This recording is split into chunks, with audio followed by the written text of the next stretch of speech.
मार्गशीर मासर तृतीय बड़े गुरुवार जहाँकि मुझे सब झुंटी चिता मुझे अलरेडी पूजा सरी जाइए आपको देखा आम सब गाँव किए केमती सब झुंटी चिता देती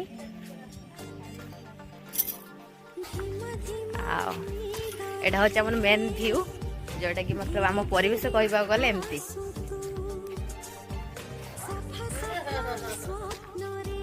किसी करेंगे खाली 3 घंटा खाली खाइबे शुवे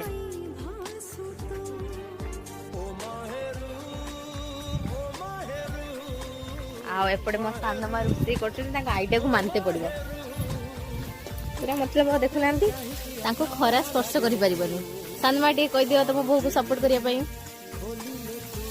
नहीं से कहबी से चाहते बो आग को नौ तले पड़ जाए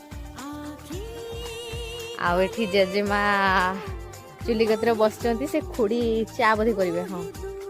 आउ ये जेजेबा जेजेमा छेलीर सेवा जत्न रे लगी पड़ती छेली के देखु आपण भी केवे एमती करि नथिबे आपण देखिले केमती से सेवा जत्न करचंती